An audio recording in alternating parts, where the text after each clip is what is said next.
start lunging, Piper. There she's walking off. So I'm just gonna yield her hindquarters and bring her attention back to me. Back her up a little bit, kind of create a bit of a space between us before I send her off. I'm just gonna try this nice and slow to begin with. So I'm gonna get my rope figured out here, point up, step to her opposite side, swing toward her opposite shoulder. And I'll release even when she makes the smallest movement. I'm just gonna walk toward her hip and drive her forward a little bit. I'm just gonna walk a small circle and pretty much pivot there. I don't wanna do a whole lot of walking. She's gonna do most of the work. She does pretty good at this. This isn't too bad. So I'm gonna slide my hand down, bend, step toward her hindquarters just like I did when yielding the hindquarters, but I'm gonna swing toward them and bump her nose till she figures it out. And she got it there, and then she didn't get it and decided to keep going. Asked again, and I'm gonna go in there and desensitize her. And wait till she stands still. There we go.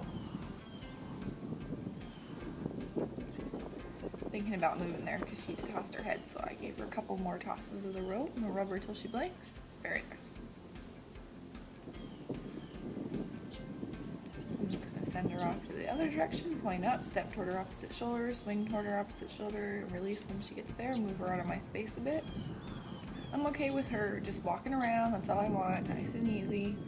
I'm fine with her being somewhat close like this. I don't want her too close to where she can kick me, but I don't want to ask too much of her. So I'm going to slide my hand down the rope, bend at the waist, step toward her hind end, I'm going to swing at it and bump her nose toward me until she yields just like that, and then I'm going to run in there and desensitize her. So I want to get after her a bit and tap her on the butt with my rope to get those hindquarters to yield. Then I want to go right back in there and desensitize her and tell her it's okay. Because I'm going to have to tap on her to get her to move, but I don't want her to be afraid of me or my tools.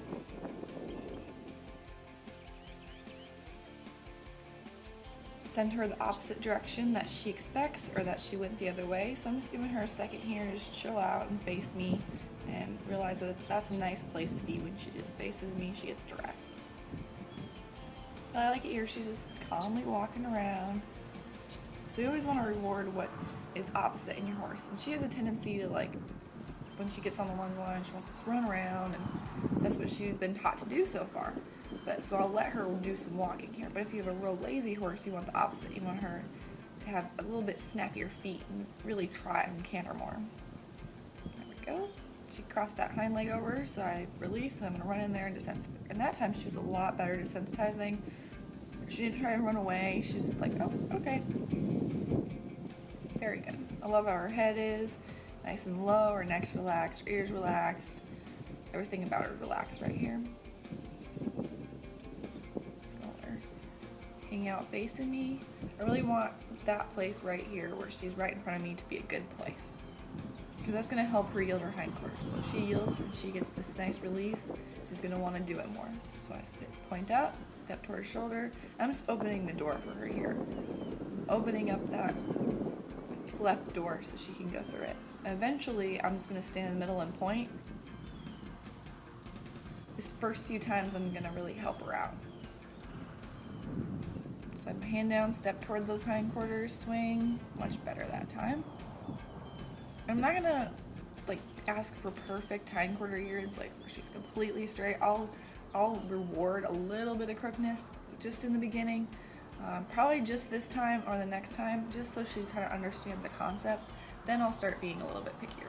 But in the beginning, I don't want to be like a perfectionist right from the beginning, because she doesn't really understand what I want right now. So I'm just gonna stay in the middle. I'm gonna move my hands on my rope because I really don't want her anticipating anything.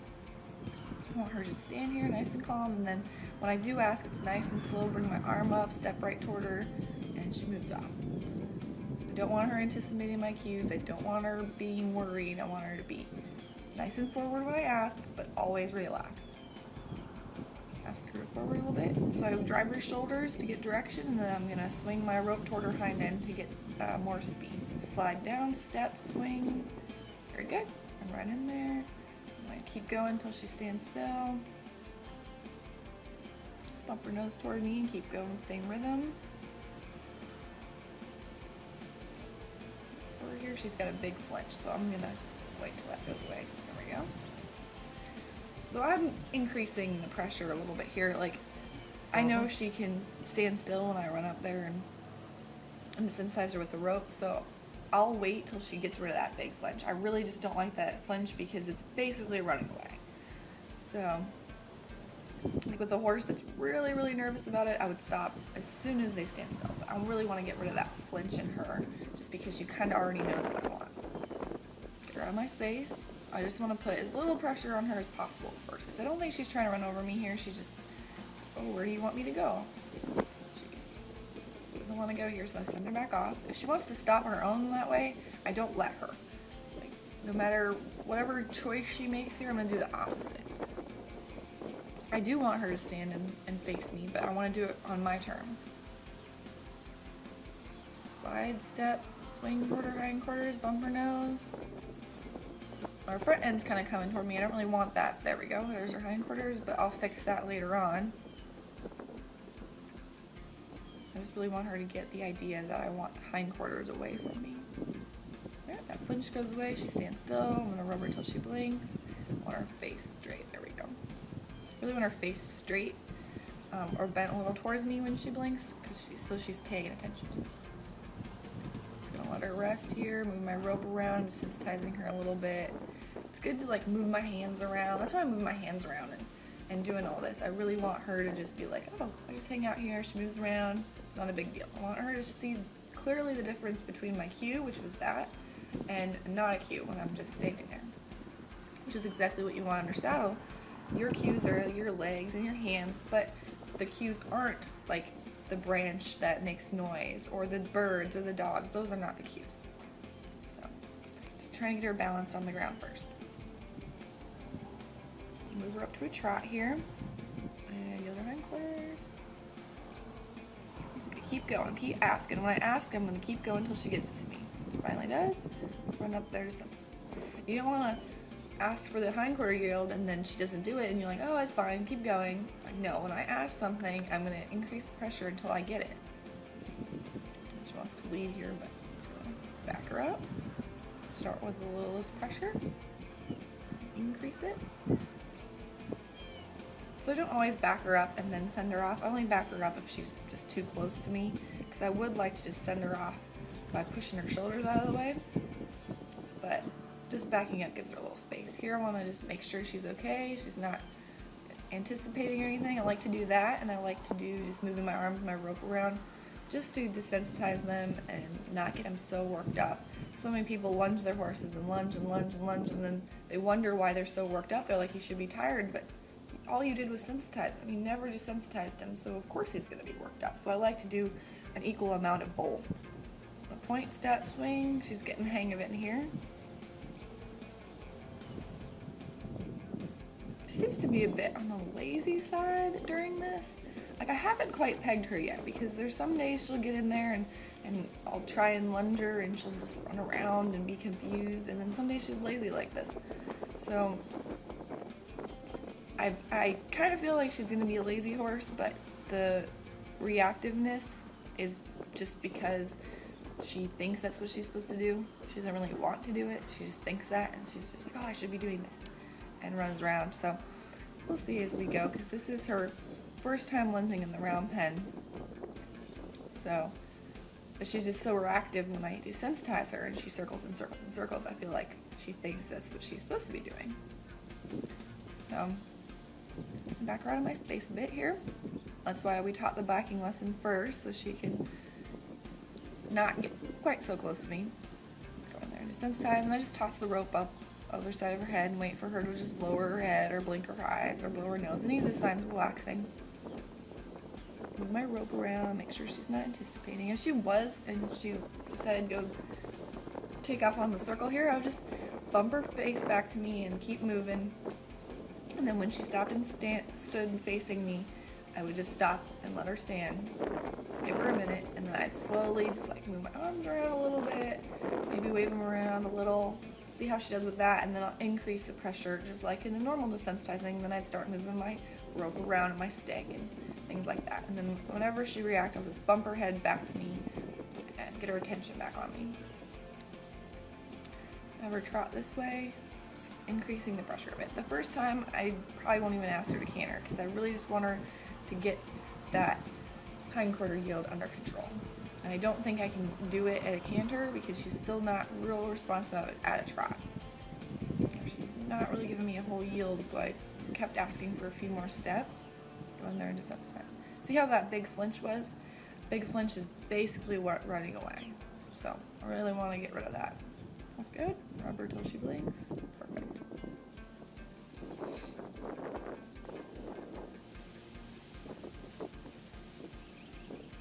Get that hindquarters out of the way.